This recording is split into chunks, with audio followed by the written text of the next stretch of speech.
I see you found our little hiding spot in the universe. Don't get too comfortable. This is a place where you will find those with an experience that's out of this world, and possibly deep within your life. I welcome you to the Oracles with James Tyson. Lean forward and listen. We will pull you into a supernatural journey with guests from around the world, each one experiencing some of the most extraordinary phenomena this wee planet has to offer. Now, here are the Oracles with James Tyson. Hey, thank you, Liam, and thank you, listener, for tuning in to today's episode of the Oracles with James Tyson. It's me, James, and today I have with me a paranormal investigator out of Texas, my friend Tammy Gyarmathy. And if you want to look up Gyarmathy, it's actually G-Y-A-R Mathy, like Gyarmathy, but it's pronounced Gyarmathy. I'm going to call her Tammy G, because basically it's a lot easier to fumble that off my tongue as opposed to fumble her real name, and I don't want to do that. Tammy said, I guess, over 20 years of experience in the field of paranormal investigation now, and she's been seeing spirits since she was 5 years old. She saw her first spirit, we'll call it a full-on ghost, while at a flea market on the grounds of the Meek Estate Mansion in California back about 20-some years ago. And then later, 20 years later, it was verified that she indeed was looking at the spirit of the daughter that once lived in that house, and she learned that while she was on an investigation there. And it was verified at the age of 12 that she was extremely sensitive to the world of spirits. Her family was looking at a home to buy, and right away she knew something was askew. There was something in that house. And of course, she told her family she didn't want to live there because there was something in the house. And of course, they dismissed it because, well, you know, mom and dad. And listening to your 12-year-old wasn't a priority back in the day. I shouldn't say back in the day. It's not a priority now, being the father of two daughters. Anyway, they dismissed that and moved in anyway. And not even a week later, strange events started happening in the house. And soon they would all become believers. Tammy lived in fear of this type of activity for years. And then at the age of 16, she became interested in the field of paranormal investigation and started doing EVPs, which are electronic voice phenomena, and taking photos, etc. And by the time she was 20, she started working with actual paranormal teams and doing, well, we'll call it actual investigations, or at least organized investigations. It went from fear of these things to more intrigue, and now to a passion and a part of a way of life for her. She is an empath and is sensitive to spirits that affect her every day. She's embracing this and her abilities, and lets them help lead her on the journey into the paranormal field. It's interesting how she's developed, gone from that little sensitive kid to where she is now. But her main goal is to help those who are in need, so they don't have to live in that weird fear like she had. And they should continue to learn as much as they possibly can and as she possibly can. So of course, it's anybody doing this type of work, you go into it with a whole bunch of questions. And you go into let's say you go into a house and it's a really good paranormal investigation. You get voices, you get photos, you get things moving, you get everything. You don't walk out going, okay, got all the answers now. Now I think I'm going to look into UFOs. Well, that's not exactly how this works. You come out of that going, crap, I got way more questions now. Where else can I go do this? And that's the treadmill we get caught on in paranormal investigations. Today, Tammy G and I are going to talk about some of the stuff that she's been involved in.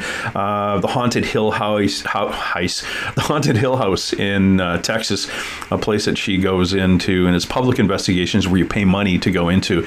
And we actually discussed kind of the ethics behind charging people and paranormal teams to come in and poke around it. the dead. And she and I are on the same page when it comes to things like that. We also talk about her investigation at a place called the Washoe Club back down in Virginia City. She has been on things like very popular television series that deal with ghosts back in the day. Actually, they're still on right now, and I don't think they've actually got a picture of a ghost yet. That's a whole other episode. We talk about her experiences in paranormal, residential, and a few of the non-residential investigations. We also talk about this really cool residential investigation she did, and it's kind of creepy.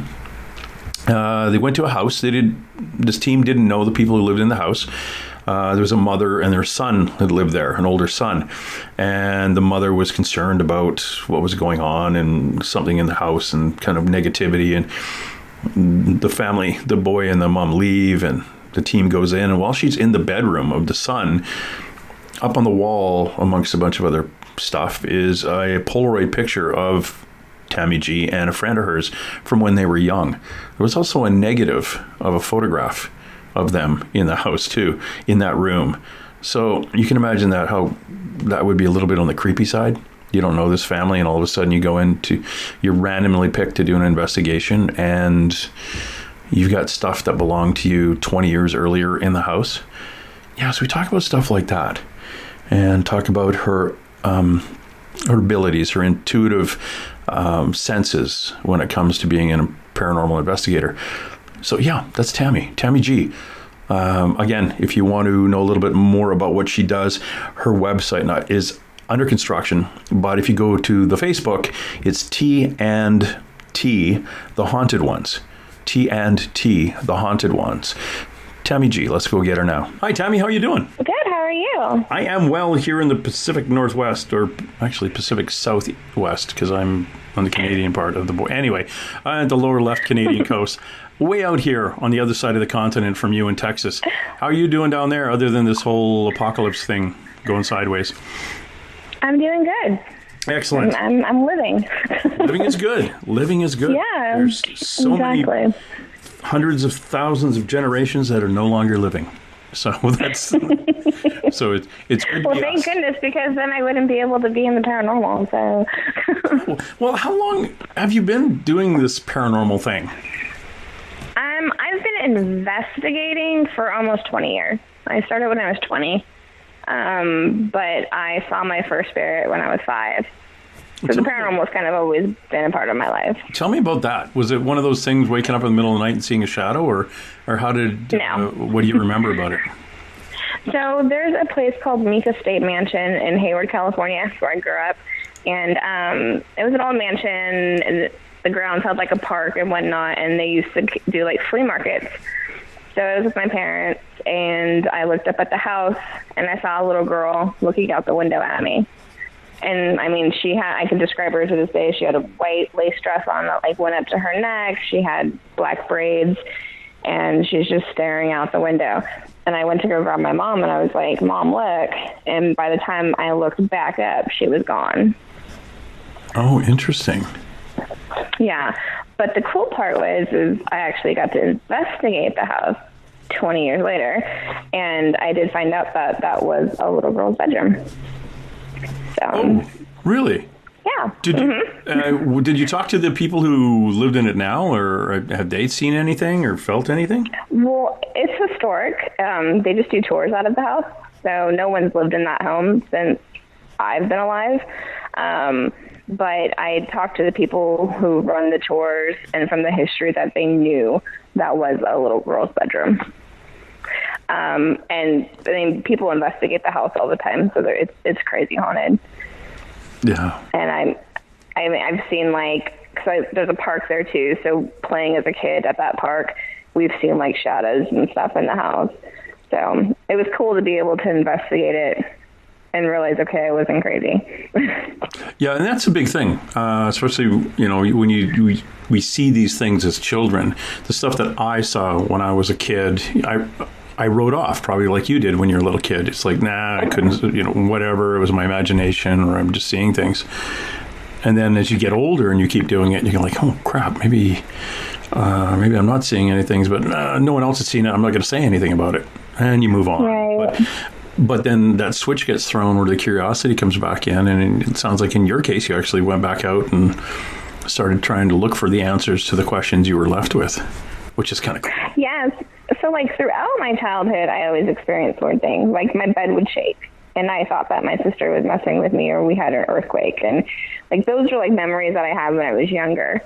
And then when I was 12, we went to go look at a house that we were going to move into, and I stepped foot in the house, and I was like, I don't want to live here, because the energy was just bad. And I told my parents, like, there's something in this house. And they're like, no, you're crazy. It's fine. And we ended up moving in, and literally not even a week later, we're sitting at the dining room table. My bedroom is kind of kitty-cornered to the dining room, and the stereo goes on by itself. And it's one of those, like, 6-disc CD changers. So the CDs are, like, changing. And I'm like, okay. So I go to the room, turn it off, come back to the table, and I was like, what did I say? I told you there was something wrong with this house. And then the TV goes on in the living room. So kind of from that point on, everybody believed that there was something, because the house was just super active. So from, like, go ahead. Sorry, jump in. So anybody else in your family see things too? Yes. So my sister does. My mom does. It kind of runs on my mom's side of the family. All the women on my mom's side kind of have the gift. And they've always talked about their experiences. My grandma would talk about hers a lot. My mom kind of, like, oppressed hers, and she didn't, like, want to talk about it. And she lives with me now in the house that I lived in California, and that house was super active too. So she's a believer, but she kind of wants to, like, pretend it's not there. This is one of those questions I ask for everybody who's sensitive. It's would that side of the family have Irish on it, or American? Actually, Mexican. Mexican. So, like, but not Spanish Mexican, like full on indigenous Mexican? And from what I've been told, my great-grandma was a witch. Or just intuitive. But back then. Yeah. But back then that was the label. Yeah, exactly. Sorry, you may have cut out there, but did you hear? I don't know if you did answer this, but do you know if the Mexican side of the family was indigenous? Like, were they native Mexican, or were they overly Spanish-fied? Like they were native. So they were native. So so you're actually indigenous Mexican, just like some people would be indigenous North American, Central American, African, Australian, that indigenous side. You know, the reason I ask that, because of a Caucasian person, I'm finding through years of asking and looking at people, our indigenous side of us is like Welsh, Irish, Scottish, Scandinavian, with a dip into the, like, Black Forest of Germany, and then on the inside of the boot of Italy and the coast of Spain, France, Portugal, and into Morocco. That was for us white folk. It's kind of our Aboriginal side. Your indigenous or Aboriginal side is Central American, Mexican, Native American. On your that's just side. Part of it, because I'm like a ton of things. No, but I was just on your mother's side, where it's the woo-woo my side. mother's side, yes. Yeah, so that is close. And one of the reasons being is that if you went back a couple of hundred years, they were still living with the earth and not off of the earth, if you know what I mean. We weren't we were still connected to things. And that's where the witchy side comes out. You know, she would see there were elemental beings. There were different beings that she could communicate with. So that's kind of the cool side of that Aboriginal or that indigenous side. So yeah, I could see how you're heavily influenced by that, and how that continues on the woman side of your family. And yeah, it's crazy. Going back, growing up with you and your sister seeing things, and your mother, and, you know, Lord, your grandmother, casting spells on people. No, not kidding. Did you find that, you saw these things when you were a kid, but you almost wanted to keep it quiet because none of your friends saw them? No, I was actually very open about it. And, like, all my friends who would come over the house would, like, experience things too. So for me, it was never like, oh, I'm embarrassed by this, or I'm afraid to talk to people about it. I was just always very open about it. Okay. Even to my family, my extended family. They all kind of knew it. And just being at the house, I mean, it was obvious what was happening there. So it was never like a big secret. Do you have problems sleeping through the whole night? Yeah, I have on and off throughout my life. Okay, that whole 3 to 4:30 in the morning wake up thing? That happens all the time. All the time. And I just kind of ignore it, but yeah. Yeah, that's the definitely. Yeah, that's... I mean, I've been told that, like, I have this super bright light, and they're just attracted to me. So it's kind of like, even if I wanted to kind of step away from the paranormal, which I've done throughout the years, like, I can never fully do that because every house that I live in is extremely active. So it's like, it's always there, no matter what I do. Have you ever been told that it's, you could go to a house that has absolutely nothing in it, and within a couple of weeks it's going to be active because they come home with you? Yeah. Yeah, because that light that you've been told you have, that's an empath trait. That's that it's a high vibration, and dead people who haven't crossed over, no matter how high vibration they were while they were living, are not as high, and they're very low, and they feel so good hanging out with somebody that's that bright light. And that's why and plus they always, not they always, but a few of them will jerk around and do that whole sleep paralysis thing just to freak us out and feed off the adrenaline rush, which I really don't appreciate.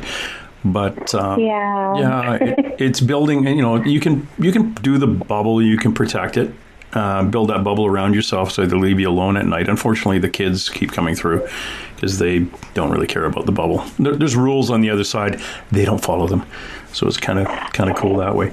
Do you see, like, if you were to move from house A to house B, do you ever have the same one come follow you? Okay, so that's the thing with me. I feel like whatever was in that house when I was 12 has been with me ever since. There is a darker presence around me, and then those are, the ones that kind of come and go. But there's always been like this one specific entity with me, and a lot of people have a hard time deciphering what it is. But it does like very negative things.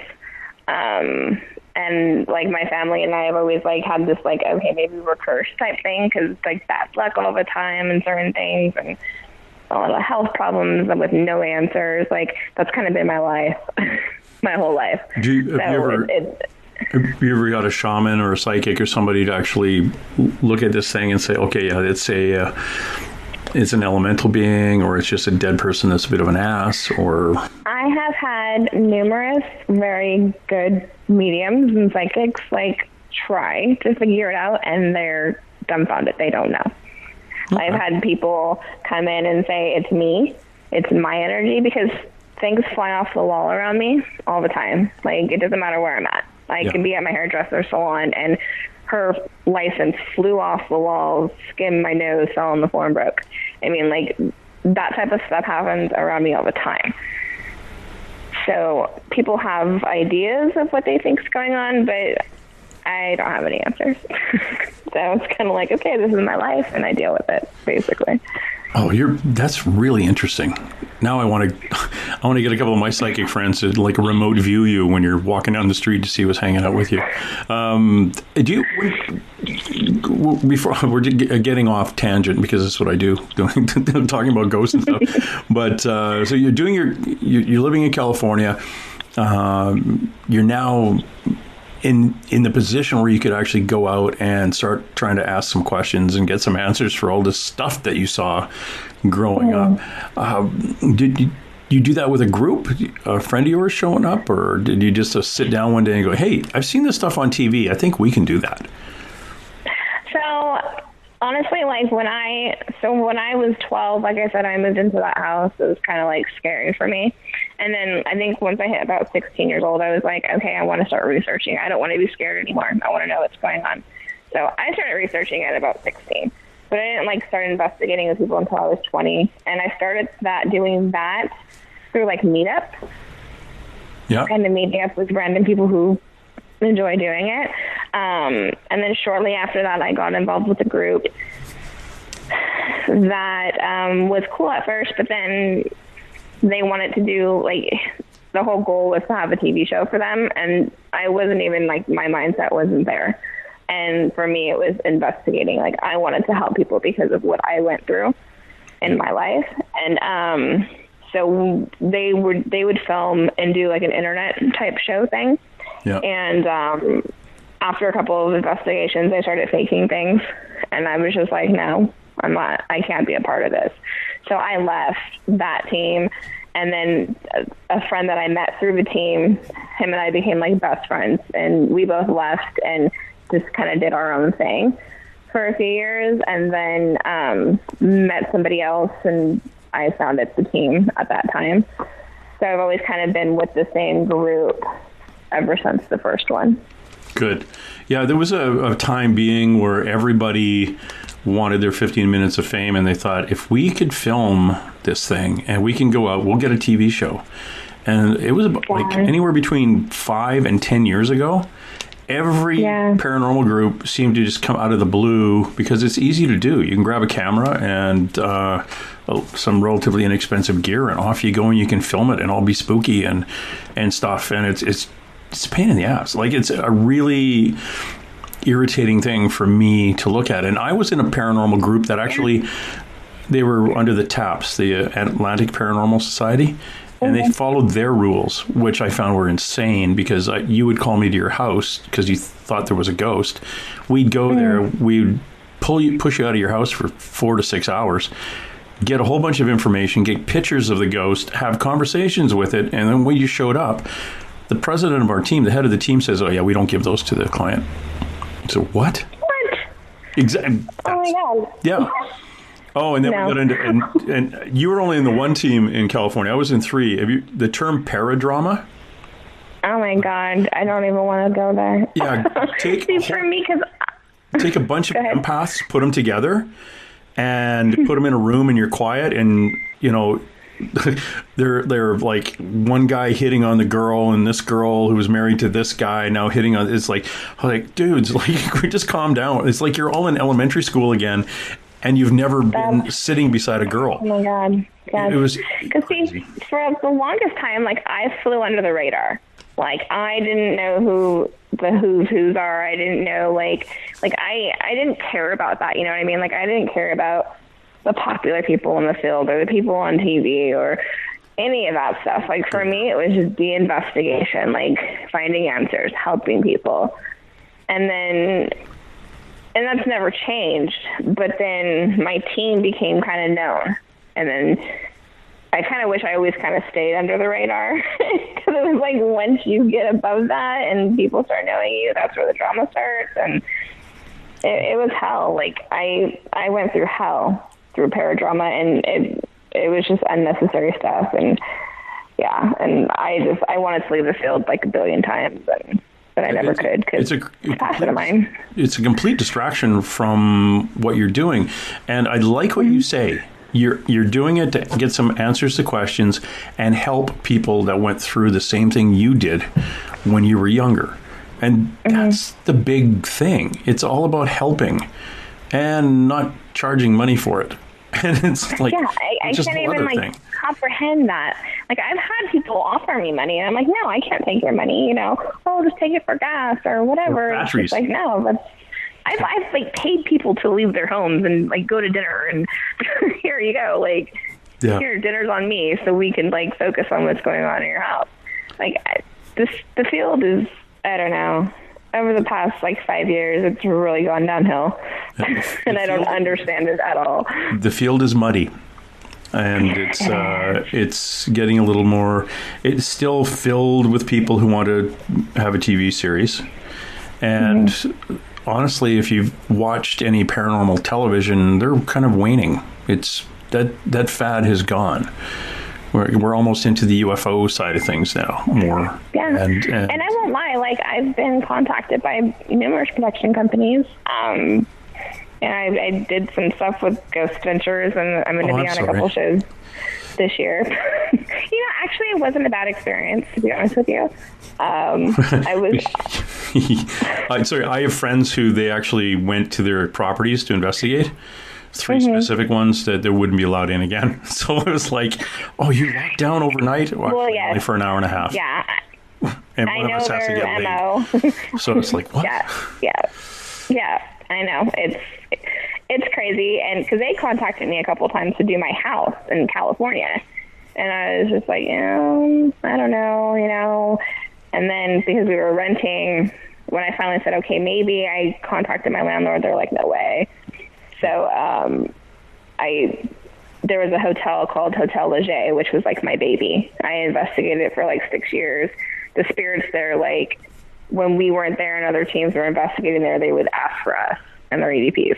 So it was That's cool. Yeah. I had a relationship with that place, and I was like, okay, well, this would be a great place for them to do the show, just if anything, to put the location on the map, help the owner out, get more business. But I was very like specific with the producer, and which I'm still really good friends with now, but I'm just like, he has to tell the story, right? I don't want him lying. I don't want him making anything up. Like, these are my rules. If he can't follow that, then no. And he actually did a very good job, which I was very proud of. Because that's not their MO. Yeah, it was a cool experience. From California, you probably were of David Oman, his house, like at the end of the house at the end of the drive next door to where the Tate Bianca murders were. Yeah, his house is really haunted. Yeah, it's crazy. Well, and so is David. But they completely screwed that one up. And same with the Birdcage in Tombstone and the Manresa Mansion. It's a hotel out in Port Townsend, Washington. The people there would tell them what happened was and what people see. And then when it came out on the broadcast, it was like completely different. And they had made up a bunch of stuff. It was frustrating to the point of being frustrating. The thing, it's like, and that's what I tell people, like, it's all entertainment, they have to get their ratings. I watch some of these shows and I'm like, are you kidding me? Like, this is so fake. It's so frustrating. And I've pitched TV shows, I've been called to be on TV shows. Like, I'm not gonna lie and say that never appealed to me, because it did, but it wasn't to be like famous. It was to be able to do what I love. Yeah, and go to places that I would never be able to go to. Exactly. Like, that was what was for me. That's the fun part. Getting into those places and doing what you like and getting money for it. That without having to, screw over some poor person in the house or something for money. Yeah, that would be the fun part. Like, I got nothing but time for Nick.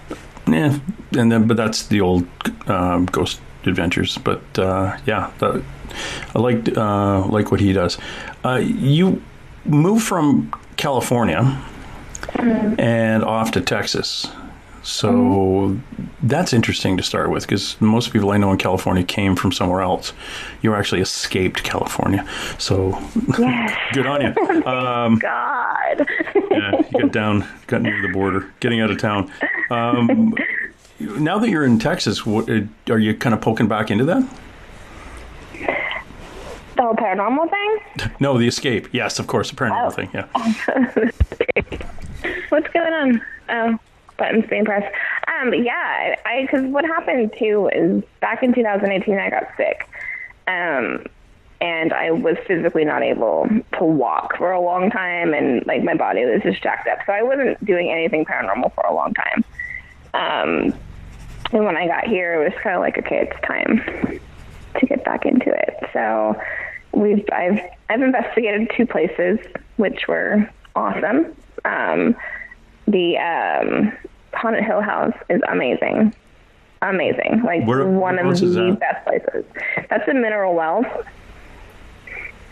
Texas. That house is just crazy active. And we got like footage on video of my husband's shorts being pulled up. Like, you can see the leg on his pants, like, being pulled up in the video.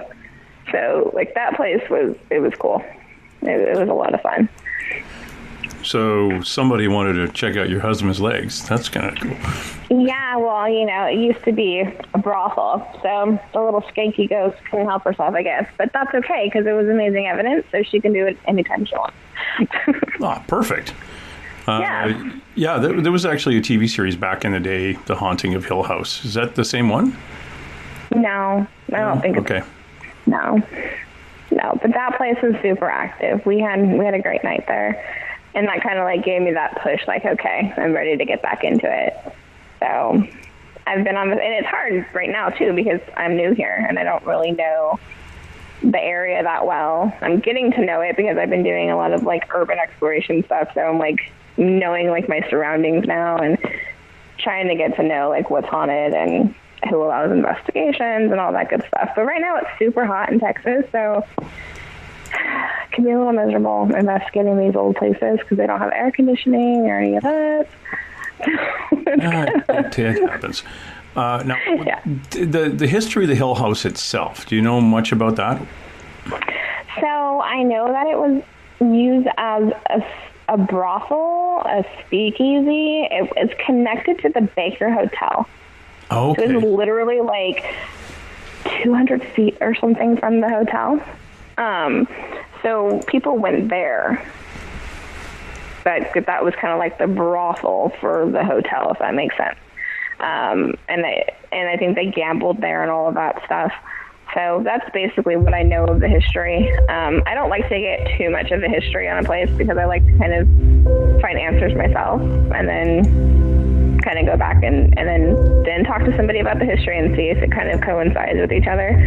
So I've done one investigation there so far, and I plan on doing many more, but so I don't know the full history at this point. Well, it's good. It's kind of one of those things when I was doing paranormal investigations, what we do is we'd send one person to actually get the information on what the client was experiencing. But you didn't share it with anybody else on the team.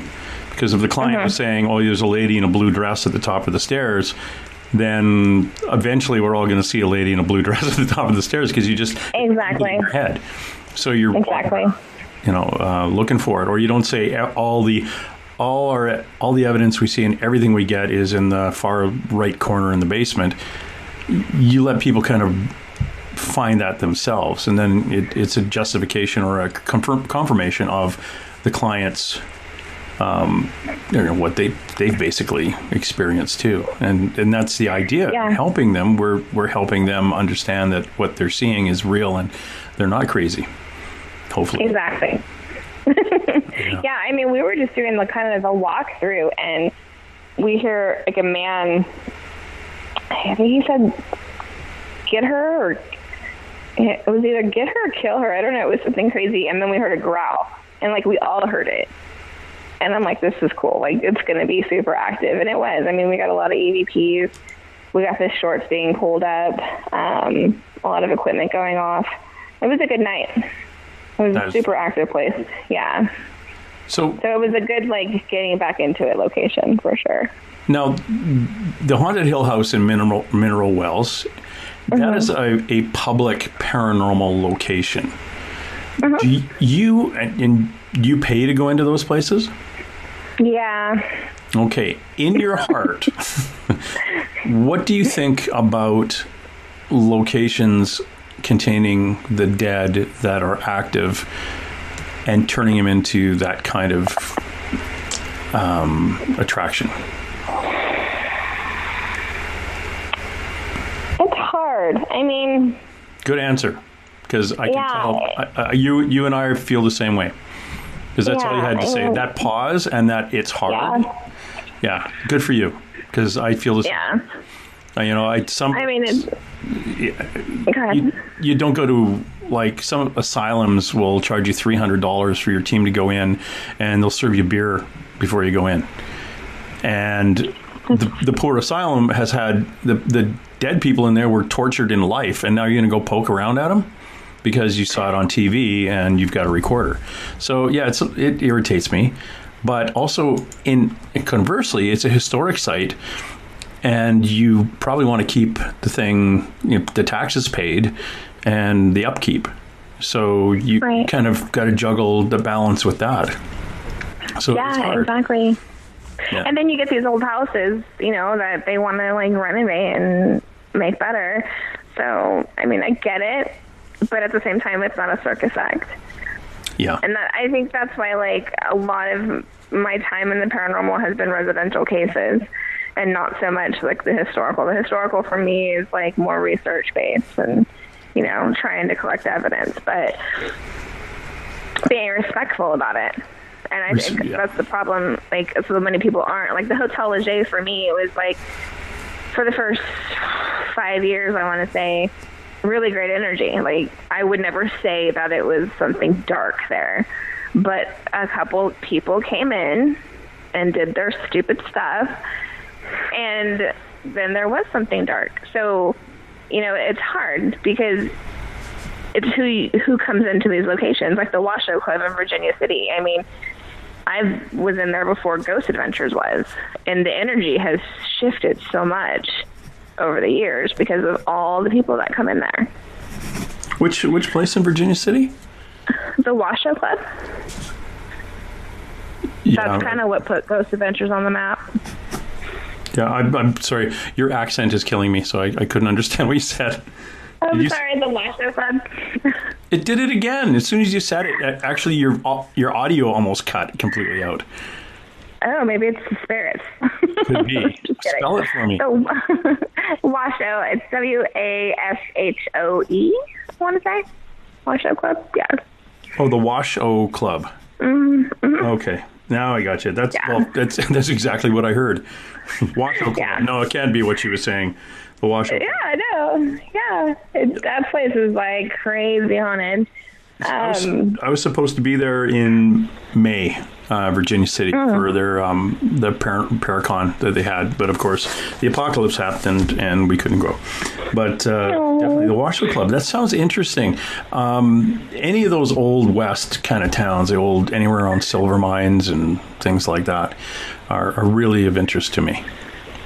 See, and that's kind of always been my MO. Like, it's always been like the gold mining towns and stuff like that. Like, that's what I always focus on, because the energy in those places to me is just so amazing.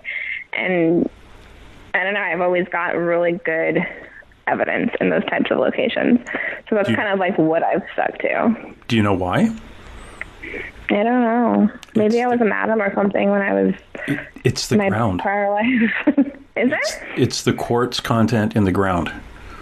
Oh, well, that makes sense. And most of those, especially in gold mines, they'll have a river running through it.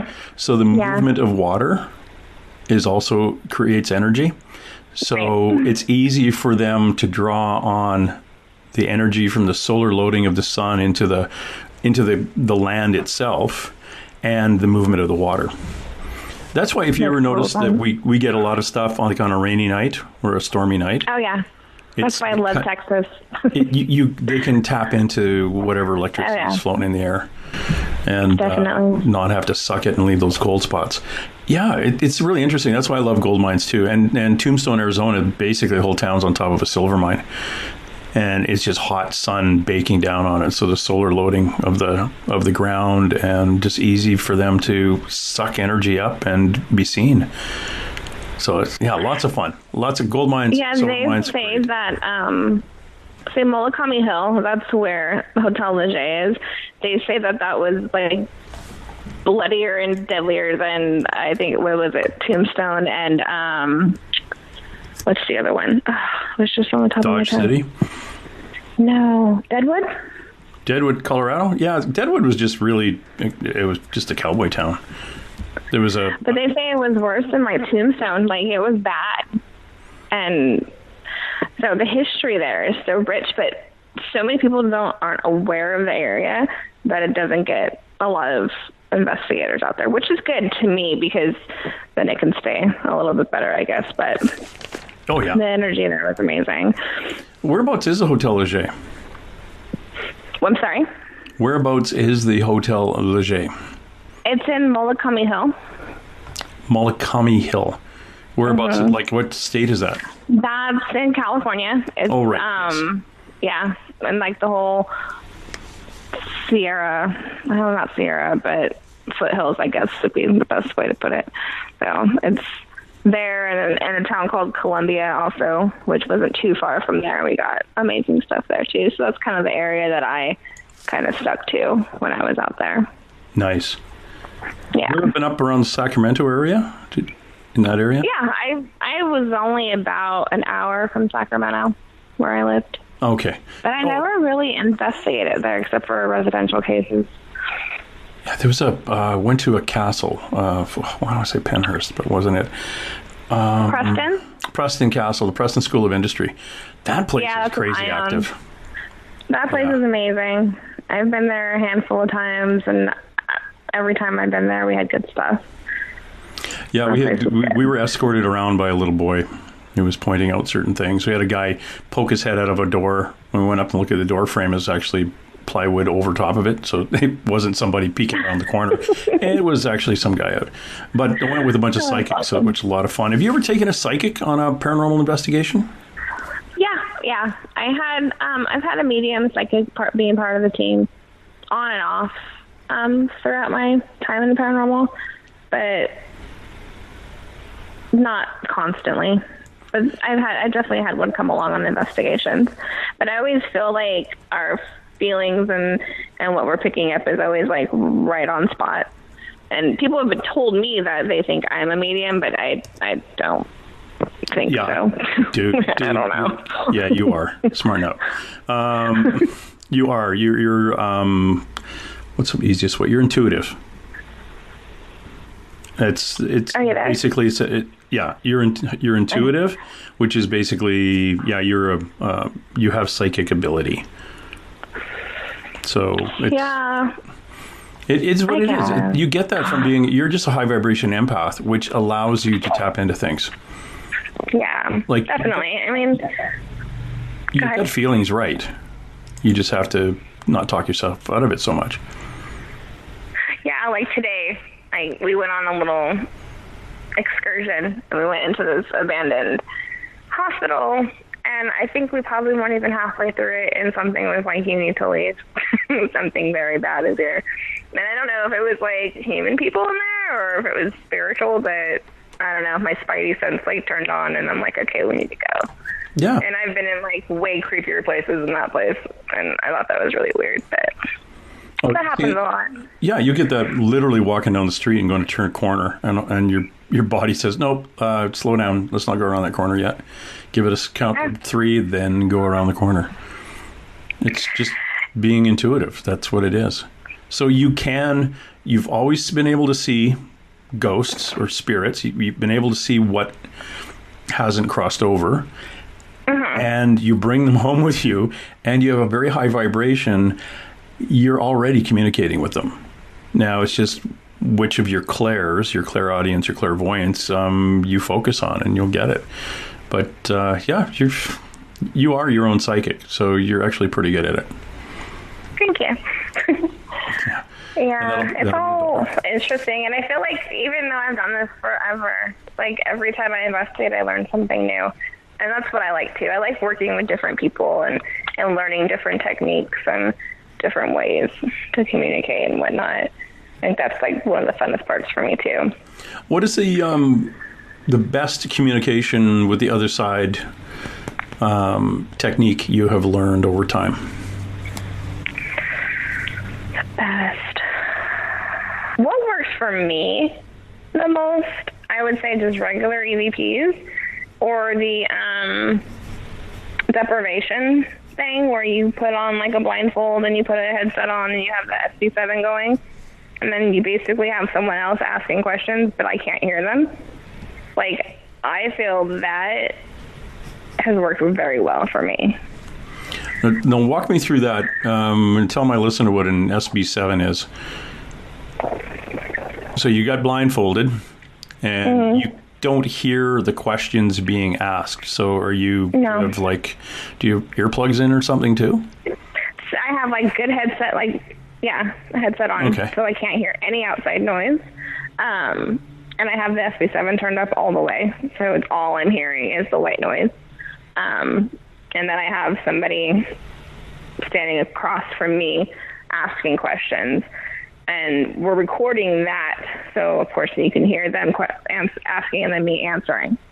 And almost all the time, it's like spot on. No, yeah, perfect. Now, just so my listener understands, an SB7 is this device that scans radio frequencies, but really, really fast. And if you can get, let's say we'll say 3-syllable word out of it, then you know that it's most likely not. Because you always scan backwards. That's what I do. High speed. So backwards. I do 150 reverse FM. Yeah. Yeah. So it's just flying through different radio channels, just for a split second, picking something up and going through the entire FM dial backwards. And to get a full sentence, which happens, or a name frontwards, multiple syllables, is impossible unless there's something else broadcasting to it.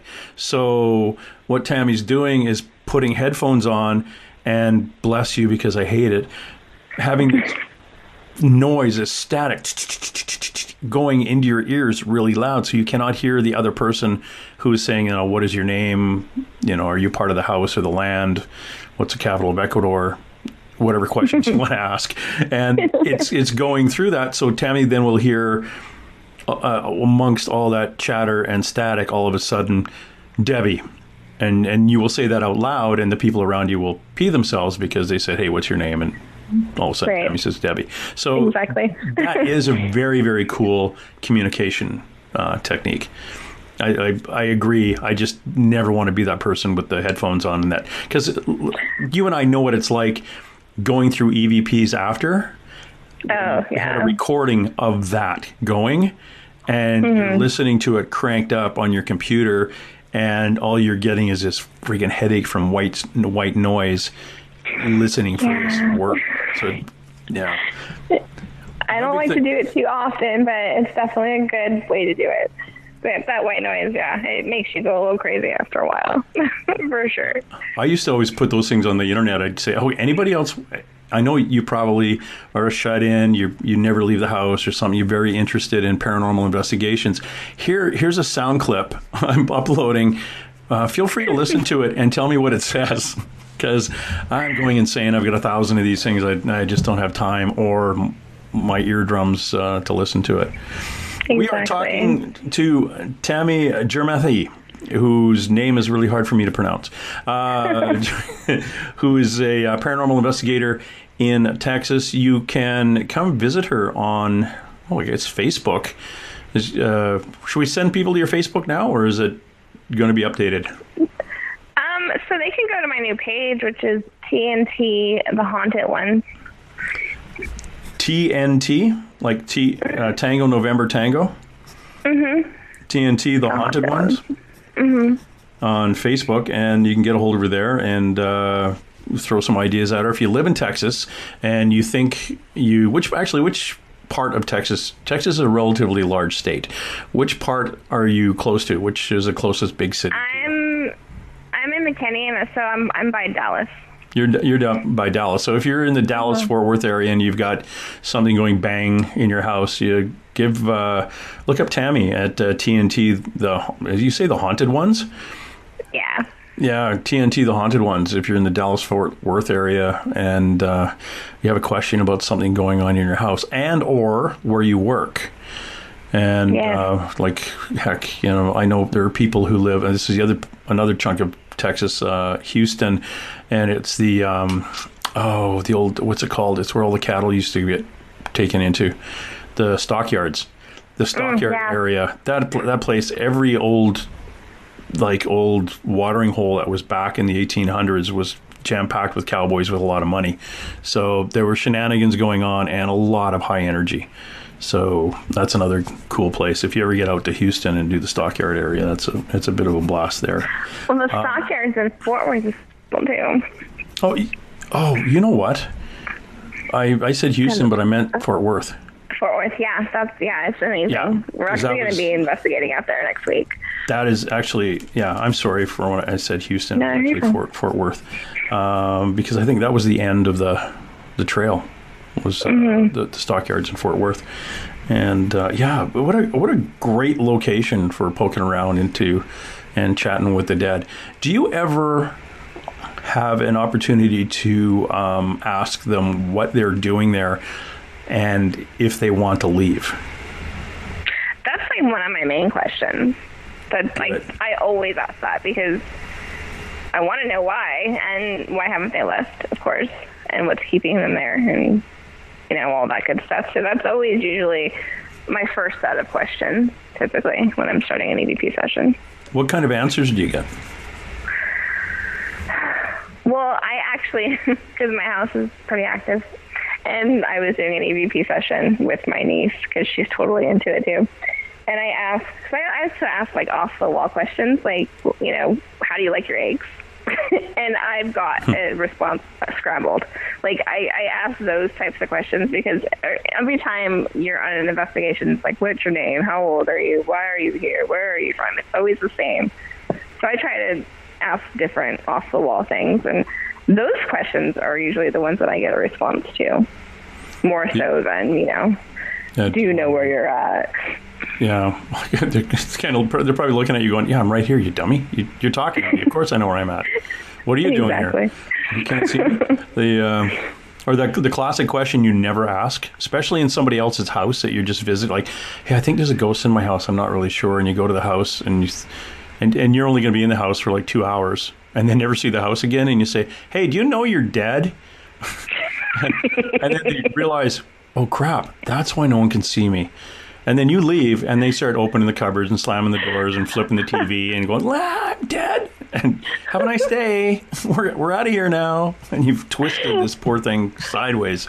So that was one of the questions you don't ask. Yes. But the answers that you're getting to the day-to-day questions, how do you like your eggs, that kind of thing, that is kind of cool, because I'm getting that when they answer those kind of questions, they're very relaxed with you. Which is I think so too. And we like to joke around, laugh and have a good time. Because I feel like when we're kind of giggling about something or just being silly, like we get a lot more responses that way too. Like my husband one time, he's like, "Who sent you?" And then you literally hear a spirit female giggling and laughing about the question because it was so stupid. So it's like, I like that kind of like banter too. Like not always 100% serious. Like know when to be serious, but have fun with it as well. Here's something to try for the next time you're going into a new place. Go in, don't say a word, set up all your audio equipment. Go grab a coffee, leave the house. Come back and then continue, then start it. But you left all the audio equipment going. There was a guy here in Eastern Canada. He famously does that in every investigation, and they were getting voices like, "Okay, don't say anything. Don't say anything." Like as they're setting up the gear, and they leave, and then after the door clicks and they're walking away, the voices in the house were saying things like, "Okay, they're all going now." Okay. Yeah, we used to do that a lot. Yeah. At our old house, my mom's house, because when after my dad passed away, we would investigate the house sometimes, and we would like leave a recorder going and leave the house and come back, and EVPs, and like you can hear like a cabinet closing or a drawer closing, and it's so cool. I love doing that. Oh, it's very cool. I was on a Skype call with a buddy of mine who lived in a haunted house. He got up and left his dog in the room, shut the door, and I could hear him walking away. And I heard the door shut and him walking off in the distance. And his dog was sleeping in the room. And I heard this man saying, "Good boy, good dog." And then it was a completely different voice. Then Buddy comes back into the room. Dave comes up, opens the door, shuts the door behind him, sits down and says, "Okay, I'm back." And I said, "Okay, who else is in the house with you?" And he goes, "Nobody." I said, "There's a guy in there talking to your dog." So Buddy, the spirit, has no idea that the audio is on and the microphone is live. And I'm like, "The hell's that all about?" Somebody's in there. That's so cool. Patting his dog in there. I love that. It was just kind of cool. Your gear that you take in, what is it that you commonly, since kind of compared to when you started, when you probably had a completely different set of gear that you would take into one of these things, what do you take in? Honestly, it hasn't changed much. I'm more old school. I don't like all the new high-techy equipment stuff because I feel like so many other things in the environment can set those things off. To me, it's not like, okay, if my K2 goes off, it's the place is haunted. Like, because there's so many things that can set that off. Same with like the REM pod and all those other things. For me, I like doing the straight up just EVPs, taking photos, running video, because that for me, I collect the best evidence.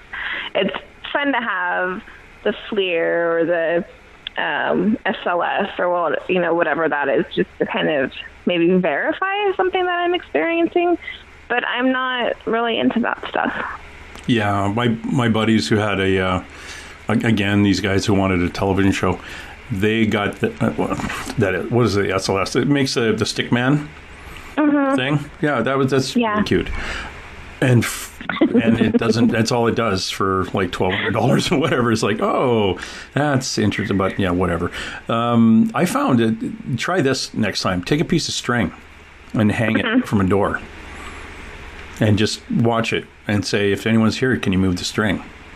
Yeah, we've done that. We put bells, hang bells on the string, Bells, and like perfect. kind of. Yeah, I love bells. I like doing stuff like that. To me, that is more legit. If a bell starts ringing by itself, that's a much better indication than a K2 meter going off.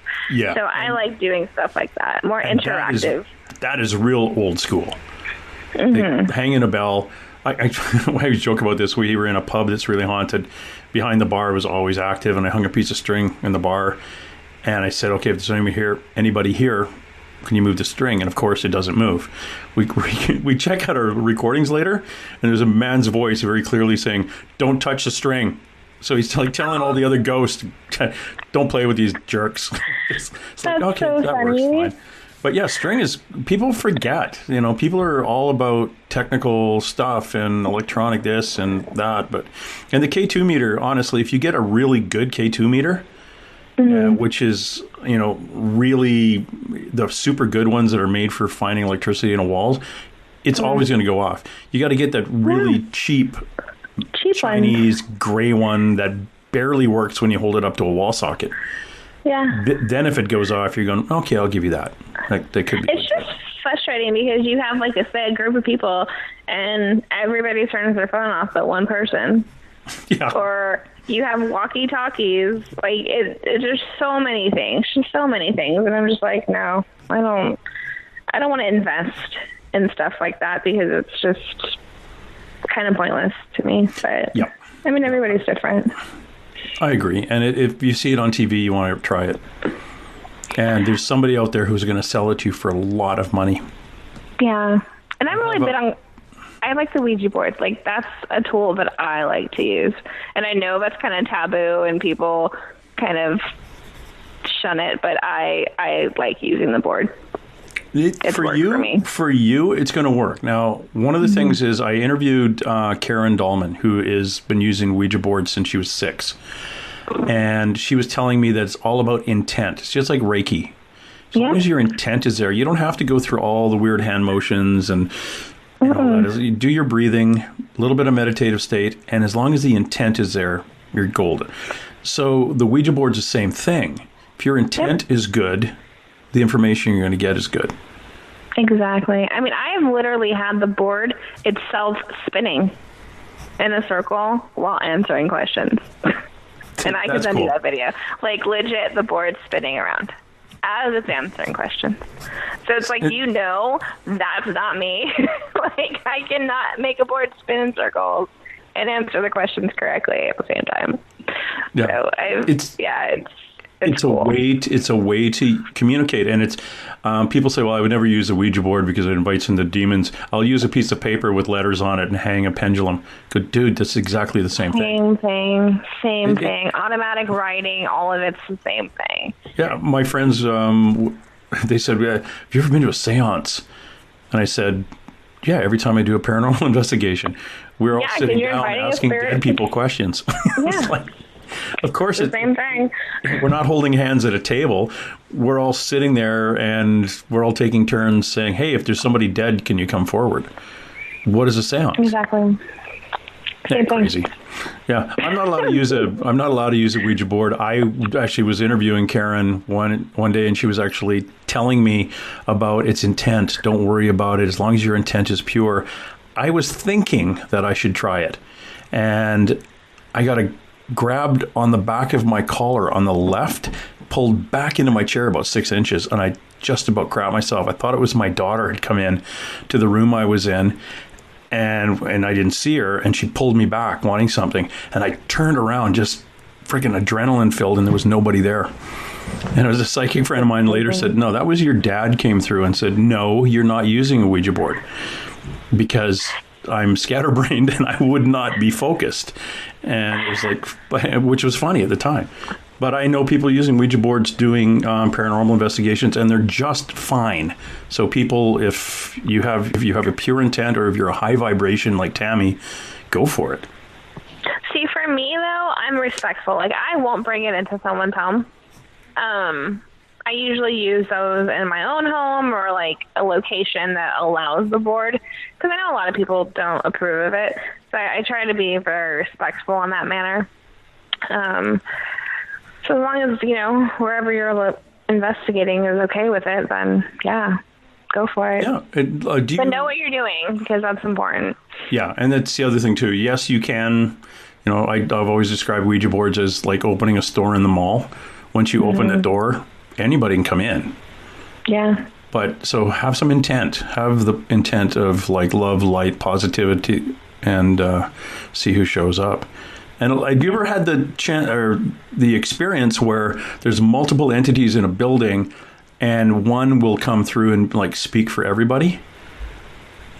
Yeah, or something more powerful blocks the rest. I've had that happen quite a few times, especially at like Hotel Leger, because after, like I said, a couple people went into that place, and this one person, all he does is try to conjure up demons. And he does that with the Ouija board. And I was out of the country for one weekend. And both these teams come in that one weekend that I'm not here and bring in some really negative stuff.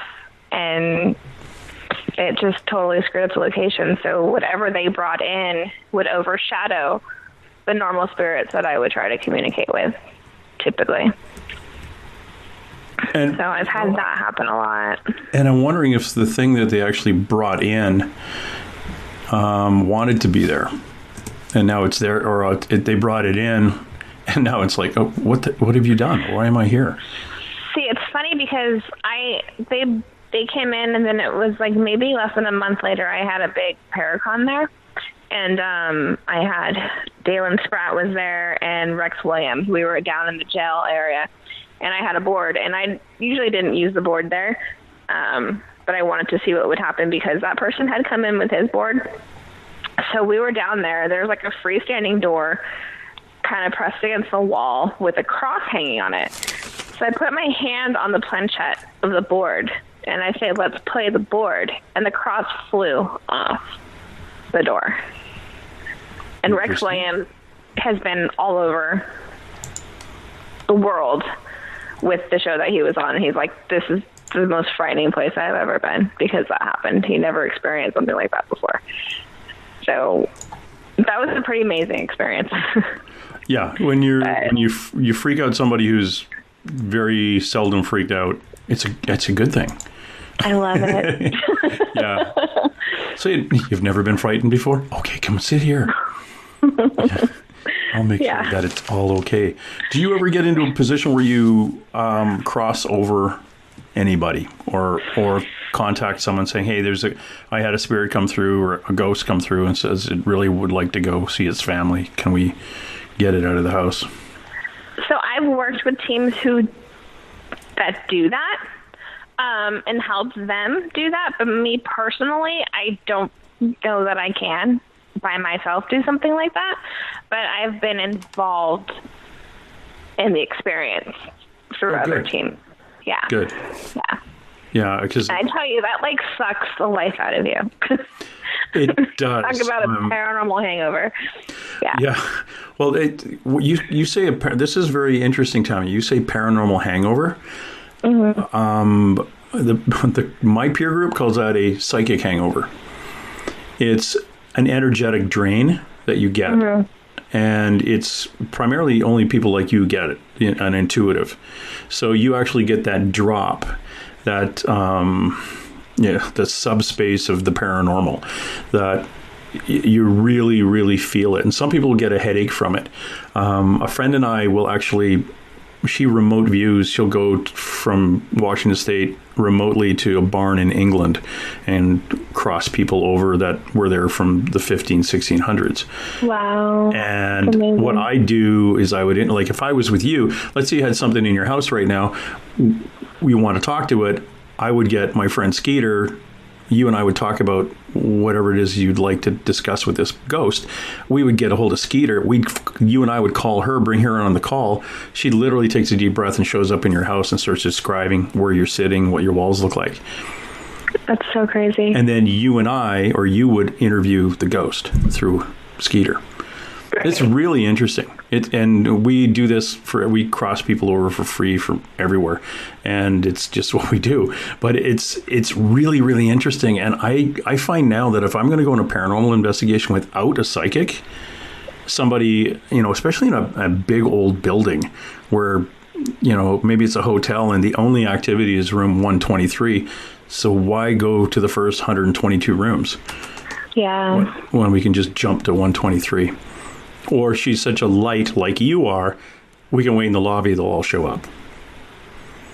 It is crazy to me, too, because, I know that when I go investigate with, say, a certain person or a certain group of people, and I always get a lot of activity, or that I investigate with another person or group of people and get nothing. I really feel like what we get has a lot to do with the energy of the people investigating. Oh, definitely. Yeah. The one where we had the string hanging and the guy said, don't talk to them. That was a hard one. We had too many people. We were doing a documentary. And in the documentary, we had the lady who managed the place, who was a psychic, who had seen things in this pub, Legion, like it was Veterans Club. And then we had a bunch of other people walking around in the background and loading stuff. And it was just I felt the energy was weird. But they just didn't. They would communicate to the psychic. We had like guides. One of the ghosts would step forward and just say, "Okay, this is what goes on here, and this is what we do, and this is the dead person that you see over in this corner, and this is the person who hangs around here." So we had a guide through it, which was cool because then we knew we could justify or not justify. We could confirm what the manager had seen, the president of the Legion had seen, because the psychic out of state was basically explaining what she had already seen. So we knew that, but they kept their mouth shut. They were really ticked that we were all walking around with tape recorders asking questions. Yeah. A lot of the time they don't like it. They don't like to be on camera. They don't want to be a photo taken of them.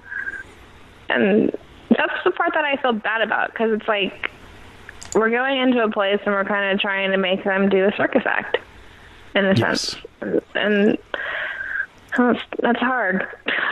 Well, that's the whole "what's your name?" Dad, that kind of thing, which unfortunately we get from television. Yeah. And just do what you do, Tammy. Go in there and just be personable and sit down. It's like sitting down with somebody you've never met in the living room and in a waiting room, just passing the time. Right. And that energy is good. For sure. When you're doing this, yes, we kind of discussed this, but you have the tendency of bringing these things home with you. Do you clear yourself when you leave a building? Do you do anything to clear smudge or Palo Santo wood or just a little bit of a prayer? Or I do prayer entering and leaving. I try to protect myself as well as I can, but it never seems to work too well, to be honest with you. And for me too, when I get called on a case, a lot of the time, whatever is in the house, especially if it's something darker, it comes to me before I go to the house, if that makes sense.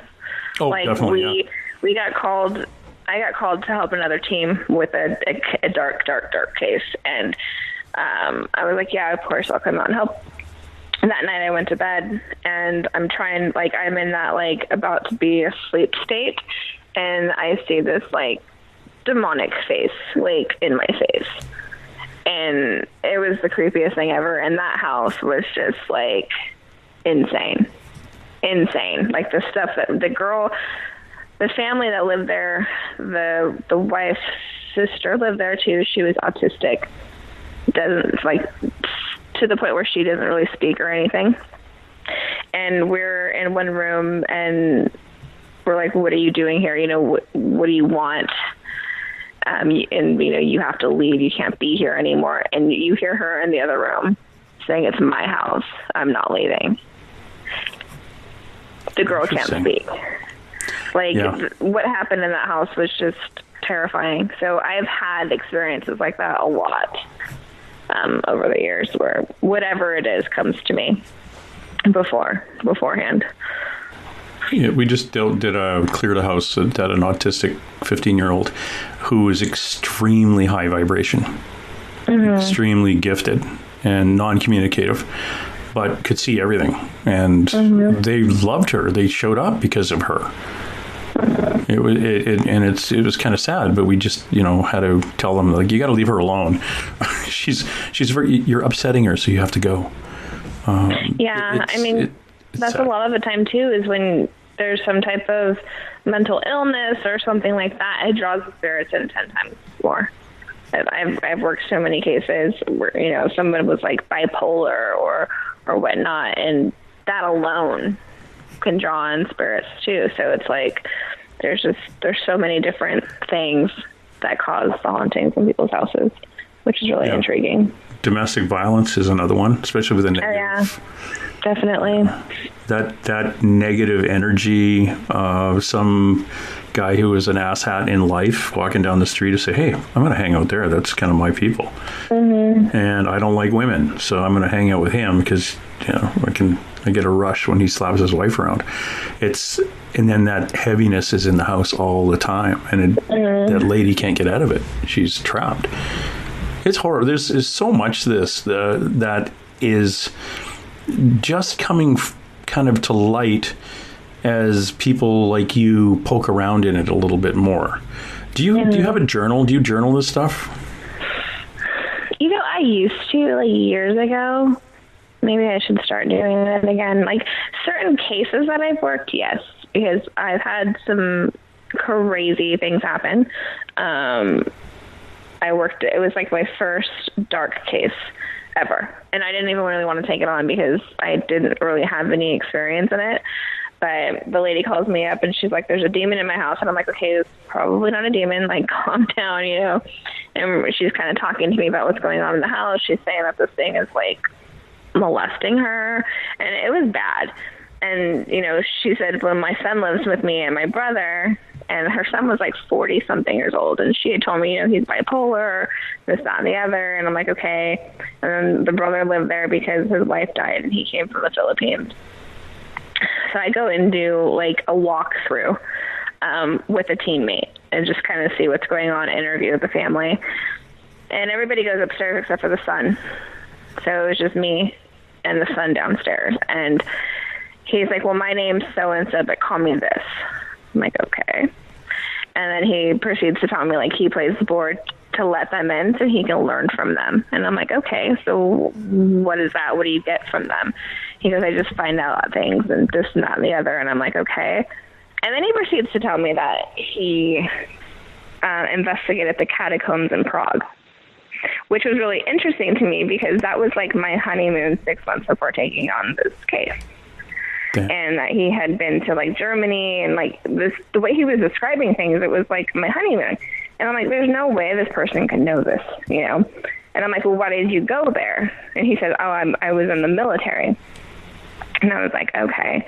And just the more he's talking, like, the vibe I'm getting from him was, like, terrifying. I'm sitting there literally, like, rubbing the cross on my rosary. Like, you guys need to come downstairs right now. So I felt really uncomfortable. And it was weird because how she told me that these things, whatever was there, was molesting her. Well, she said that her and her son slept downstairs on the couches for whatever reason. And that sometimes he would get on the couch with her. So I'm like, this whole thing is, like, very weird. So I'm like, okay, you know, let me talk things over with my team. We'll go over everything and I'll be in contact with you. So we leave. And I call her and I was like, you know, I'd like to meet with you, like, somewhere outside of your house by yourself. Like, let's meet at a Starbucks or something. And so I met up with her, and I told her what her son had said to me. And she goes, he's never been out of the country. He was never in the military. He's never been to those places. And I'm like, okay, why would he say something like that?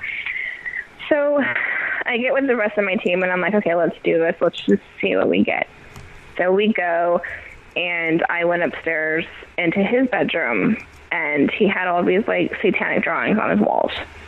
Like, how does the mother not see this stuff? It's, like, all over his bedroom. And he had, like, this big speaker, and it was, like, a tennis shoe on there, and the shoe flew off and hit my partner in the back. Like, from that, like, it was, like, extremely active house. And so we would do a couple of more investigations, and then we went back one last time, and it was just me and one of my female partners at the time. And we go up to his bedroom, and he has, like, 2, like, sock packets, you know, like the brand new socks, like, packed that, like, stacked up, and then, like, a hat, and then had this Polaroid photo on top of the hat. And I'm like, oh, maybe it's him and his sister when they were little, because you can tell it was 2 kids. And I get closer, and the Polaroid's my photo of me and my sister when I was 5. What? Yes. And that was in his house? In his house, in his bedroom. Laying next to it was a negative of me and my best friend when I was 16. A negative, the negative. Okay. Yeah, how does that end up in somebody's house? Right? So I called them. I'm like, you guys need to come home right now. And I'm like, what the hell? Like, how did this get into your house? And he's like yelling at me. He's like, what are you accusing me of? And blah, blah, blah, blah, blah. And I'm just like, dude, you have a Polaroid. It's not like it's something he could have printed off the computer. It was the actual original Polaroid photo and a negative. I'm like, where did this come from? Oh, I found it on the floor in my house. Really? Like, how does that happen? So I contacted. I left, and I was just like, we can't go back. Like, I that's too personal at this point. Did you keep the stuff, though? Did you take them? Yeah, I took my stuff back. I called a friend of mine that was a medium, and I was like, what is this? Like, what's happening? And he's like, it's very dark, and it's very personal. You need to abandon the case and give it to somebody else. So I did just that, because that was going to become a dangerous situation for me, I felt. And I'm like, I can't do this. And, like, that was, like, right after I got married, my husband and I had moved into a new place. His mother had some type of, like, seizure thing, and he was gone for, like, 3 months. So I'm in this new house by myself, took on this dark case, and my house went crazy. Like, banging on the wall, dresser drawers opening by themselves. Like, I was getting ready to go out with my girlfriend, and someone's, like, pounding on the front door. You know, like a police officer would pound on a door. And I'm like, what the hell? And my cat, which has always been, like, my cat that kind of protects me, he ran to the front door. He, like, got his body as low to the ground as possible, his ears pointing straight back, and he's growling like a dog. And I'm like, what the hell? I look outside, there's nobody. And I'm like, what the hell? So I go outside, and I'm going to sound like a crazy person, but this is what happened. I go outside, and I look across the street, because kitty corner to the corner across from me, I see, like, a man standing there. But I knew he wasn't, like, alive. And then he kind of starts to walk away, and he shapeshifts into a dog, and the dog runs and then just disappears. Interesting. I got to go now, Tammy. Bye. That is fascinating. Those are the things that I've experienced. So, yes, at that point, I was documenting things because it was a little weird. But yeah, that'll be for the movie. that's right? creepy. The whole thing about the fellow who's never left the country and living in his mother's basement, or living with his mom, and having a negative of a photograph of you. How far did you live from that residence? Okay, so here's the weird thing. So her house was kitty-cornered backyards to where my parents lived, okay? I asked her how she found my team, because I tend to ask, how they got our information. Right. Her sister in the Philippines Googled paranormal teams in the Bay Area or whatever and found me. And she lived in this house for 20 years.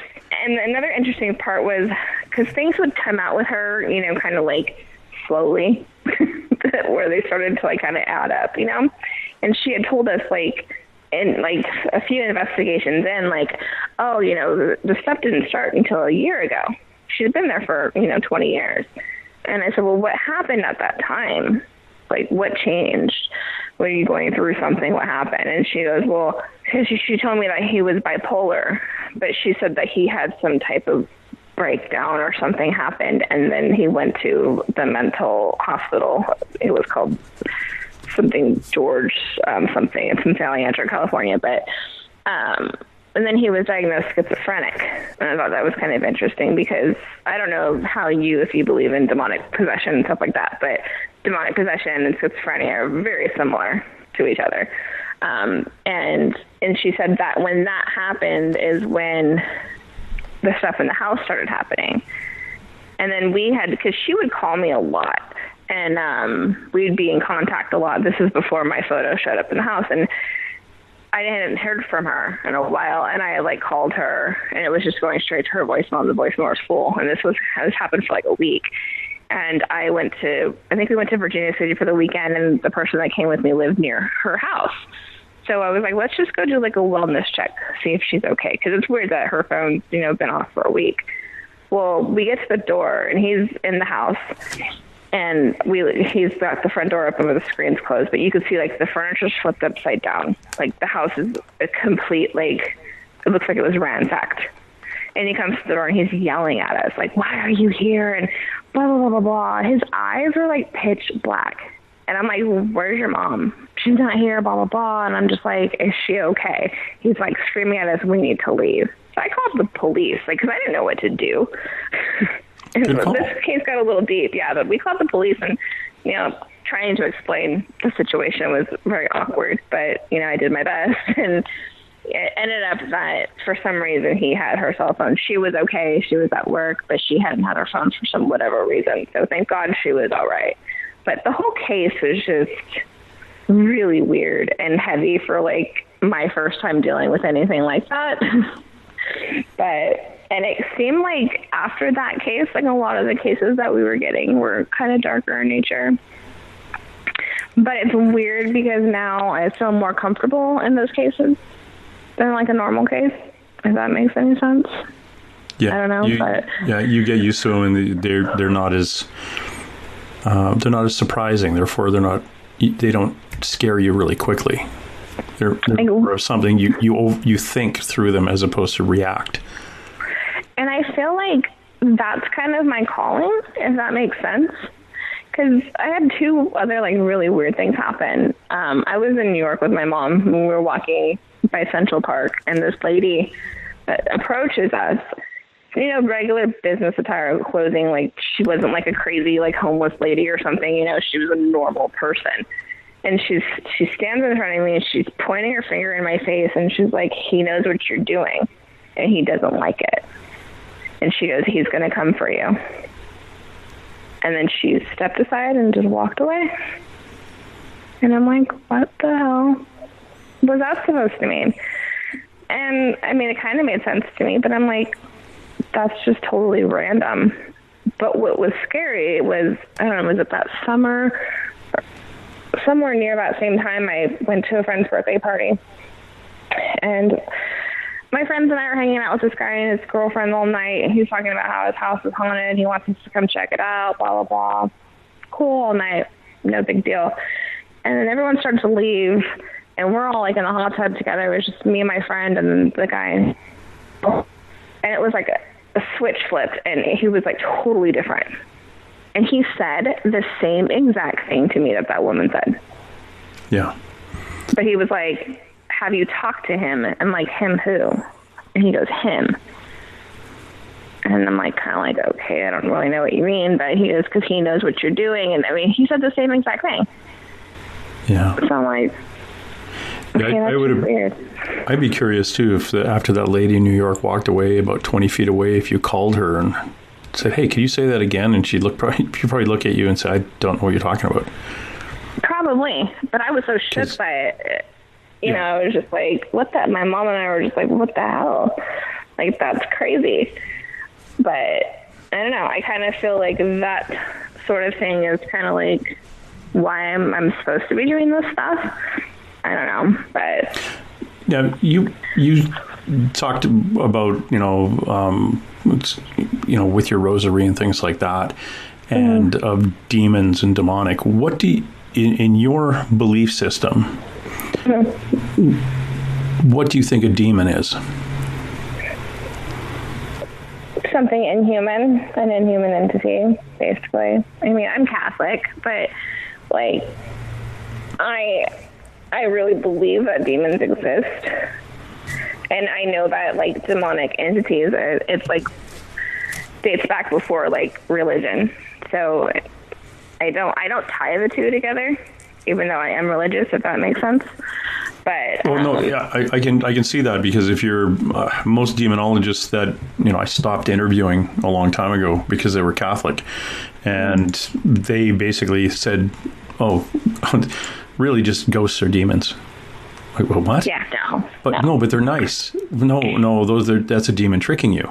I was like, okay, maybe we stop talking now.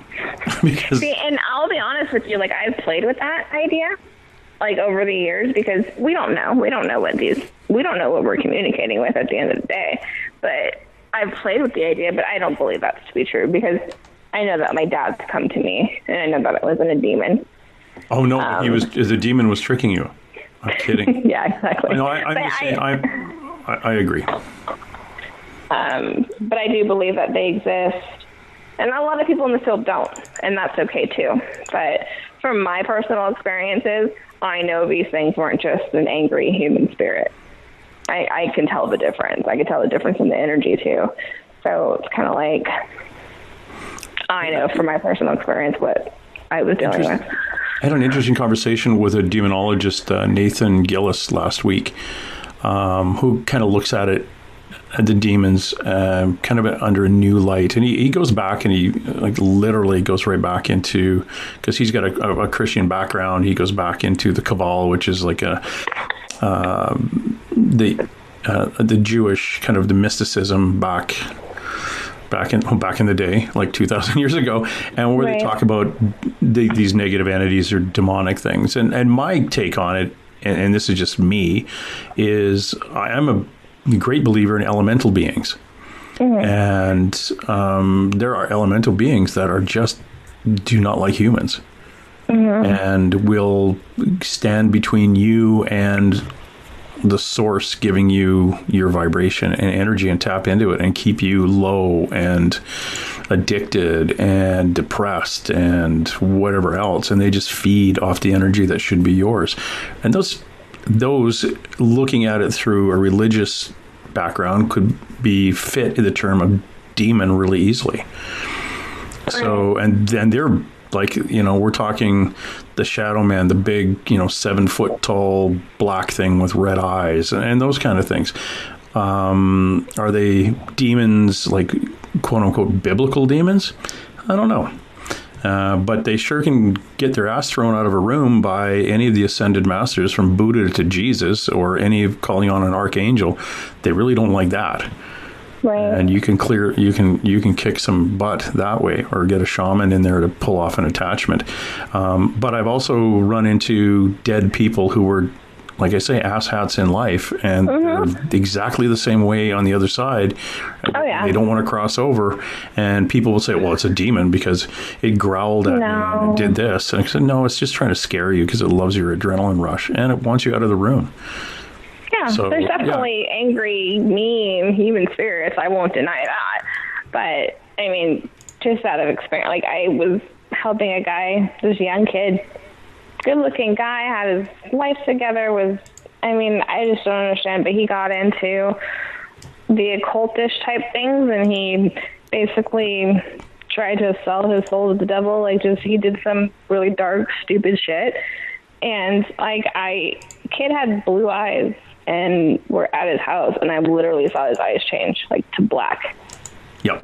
There's just, there's things that I've seen that would keep a lot of people up at night So I know that there's something else other than just an angry spirit. You know, there's something other than that out there.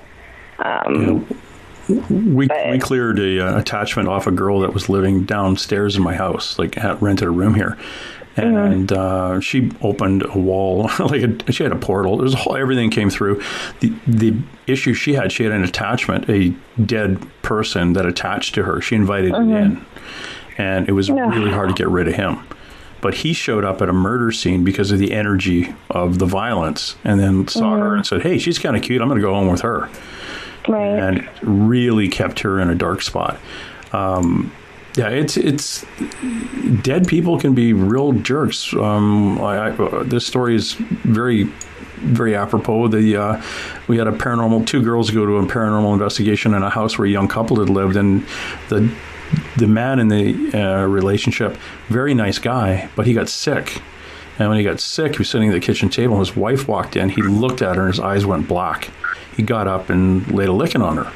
Of course, gets arrested, and as the police are taking him over the threshold and out of the house, he becomes himself again and starts crying and apologizing and explaining he doesn't know what happened. And it was completely out of character for him. And about 6 or 7 months later, same house, he had too much to drink. Exactly the same thing. And she said his eyes went black, and it wasn't him. But got tossed in the bucket again. And she had said, because she was intuitive when she first walked into that house, going from the living room into the kitchen in the hall, walking past the fireplace, she heard an older man basically swear at her and tell her to get out of his house. He did not like women. And the two investigators that went were women, and really strong women, and he did not like them. Yeah. But imagine, and here's me being a policeman, imagine you coming to me saying, "Well, you know, Your Honor, or sir, that it's not really my husband's fault. He was possessed by this jerk of a ghost that lives in our house. And every time my husband's energy drops, this guy steps in and lays a licking on me." It's like, yeah, okay, you're nuts. But the reality is, in hindsight, I'm going, yeah, that's exactly what happened. It's bizarre. Stupid ghosts. Right? But I love what you do. This is really cool. Thank you. Tammy, you're out there doing it, and you're doing it for a really good reason. You're trying to help the people who have these questions in their house. Stuff is going on, and you're out there trying to get the answers for them. And then hopefully at the end of the day, once you get your answers, you go, well, you know, I can't really help you, but we could do this, and you should contact this person, and maybe you need an exorcism or just a good smudging. So yeah, definitely. Do you clean your place? Do you do a little prayer session and maybe some burning? I don't. That's not my thing. I've never been into the whole saging thing. It's very Catholic, you know. Bad experiences with it. I feel like you shouldn't do that until you know what's kind of in your home. Because I know from personal experience, if you have something kind of bad in your house, you're just going to piss it off. And it's going to make things worse. So I tend to just not. Because I have. Like, my house before in California was bad. I had things flying off the walls, like, bad. And people witnessed it. And so I had a demonologist and his team come to my house. Because I'm like, okay, what's going on here? I need to know what's going on. And so, you know, they did their thing. They saged. They did all of that stuff. And the night, so they were also friends of mine. So they stayed the night. And when they left the next day, my personality like switched. I was not myself. And like the activity in the house just like spiked. So bad experiences with that, I don't do it. And I don't tell people to do it either, because my belief system's a little different. So I'm just not into saging. But I mean, I'll pray on my house, of course, and all of that. But yeah, I'm not really into just the whole cleansing thing. It's a cleansing thing. Have you ever, gone to a Catholic mass and saw the kid at the front waving that smoky thing back and forth? Yeah, it's same different. Thing. Yeah. Yeah, it is. Same with the Jewish religion does it. Eastern religions do it with incense. And it's come down to is that the burning of certain items, whether it's frankincense or myrrh, Which is funny that baby Jesus got those two things along with gold, because that's what you burn to clear spaces. It's just an item that burns at a very, very high vibration. And dead people have very low vibration. So it's like oil pushing water out of the room. The thing is, if they really want to stay in your house, they leave and they wait outside till the smoke clears and come back in again. Yeah, they just come back in, yeah. Yeah, so it's, and if they're really negative, at least my friend Rocky here the other day, she does a complete cleaning every so often, and then she'll do a little bit of a smudge or a sage. And she went to open the door to push it out and suggest that everything leave, and the door was broken, and it doesn't open. So she has to. She's so busy at work, she hasn't fixed it yet. She's coming and going out of her window. Oh my gosh! But it wouldn't let her open the door. It actually, the door handle's broken. That's crazy. And she felt it was really heavy in there and went to do it, and all of a sudden the door won't open, and she said, "You dummy. What am I? I'm going to fix this door just to get this thing out." Or we'll end up needing to do something a little bit different. But a lot of times, have you found, I shouldn't say start off by saying a lot of times have you ever found when things and items are being tossed around in a house, it's trying to get your attention, but it's not negative? Yeah, I mean, that's always a possibility.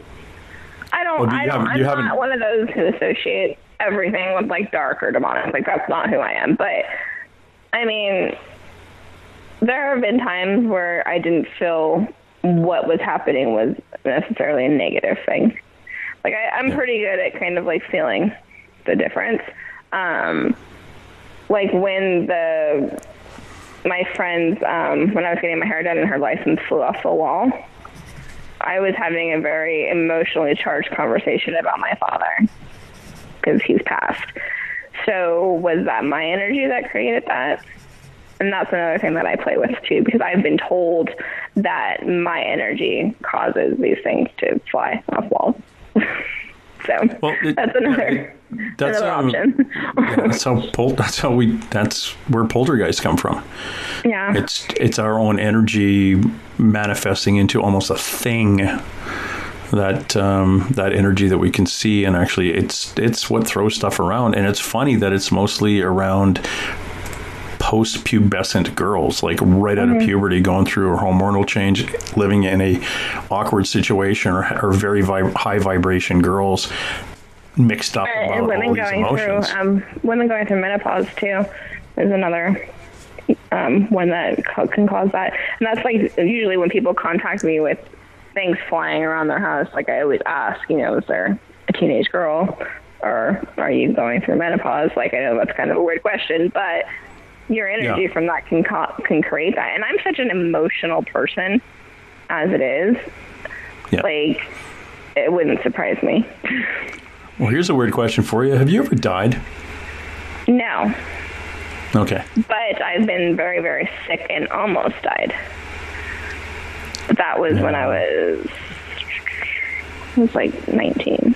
So, I mean, was pretty much into this already, but I got a bad infection. So, yeah.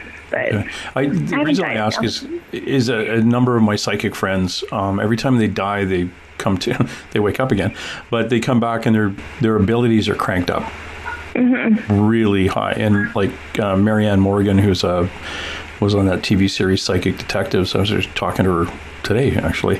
I think she's died 5 times. My friend Skeeter, who clears houses with me, she's died 5 times. And each time they come back with this ability that's through the roof. Yeah. And over their lifetime. I'm just curious about you on hopefully you're not going to die. And if you do, hopefully you get better. Because it'll be interesting, because you are very, very high vibration, and I know it's not in your belief system, but you could probably read cards for people and do all that too. It was funny earlier you said that you were really good about feeling things. Like, that's intuitive. Yeah. I mean, I know that I have a level with it. Like, I can sense when something bad's going to happen, but I don't know what it is. You know what I mean? Like, one day I woke up and I was, like, sick to my stomach, and I'm like, something bad's going to happen. And I called all my friends, my family, be careful. And I was staying at my parents' house because my fiance at the time, he worked for the jail, so he would work nights. So sometimes I would stay at my family's house, and then I was driving home, and there was a huge, like, fire on the freeway, a bad car accident. So I'm like, okay, that's what I was feeling. And my other ex, like, he left to go to work, and I just felt really sick that morning. He got into a bad car accident, and they needed the jaws of life to get him out. So, like, I can sense those things, but I can't see what's going to happen, if that makes sense. Yeah, you're getting, it's because of it's the phone line. It's the communication link between that or them and you. Mm-hmm. It's not complete. And it's probably not supposed to be at this time in your life, or else you would have been on a path to turn that up. It may come later, but it may not be your path. So, and it's like weird too, because I'll be like, say I won't hear from somebody in a long time. I'm like, gosh, I haven't talked to so-and-so in a while. And like literally that next day or that same day, they'll contact me. Yep. Every time without fail. So, I mean, you personally could get somebody to phone you by just thinking about, I hope they phone me. And you can do that. Yeah. You people are crazy. You people you're witches. This is what your great grandmother got crapped on, because she could do this stuff and people went, I need to put a label on you. And it's going to be a witch. Well, see, and I was told that I had like direct bloodline to Vlad the Impaler by a psychic. Vlad the Impaler or Paler or whatever. Vlad. Dracula, yeah. Because I'm Romanian, and they were like, and I didn't know I was Romanian at the time that I was told this either. And I found out that I am Romanian. I'm like, that's kind of weird. So you got Aboriginal, Central American, Mexican on one side of your family, and Gypsies on the other side. Yeah. Yeah, you go in the dark, woman. Yeah, dude, you like, gee, I don't think I'm psychic. Yeah, really? Can you walk across the water one more time and we'll talk about it? Like, you can grasp at what you have and hone it a little bit better. It's going to come in handy. Plus, you're also well protected. Yeah, so I do feel that. Like, I've been in situations in my life where I should probably not be here anymore. Yeah, I do feel like I'm very well protected at the end of the day. But yeah. Your husband, he dreams like you, right? He knows he's dreaming when he's dreaming? Yeah, he's, I think he's pretty intuitive too, but he doesn't know it. Yeah, he is.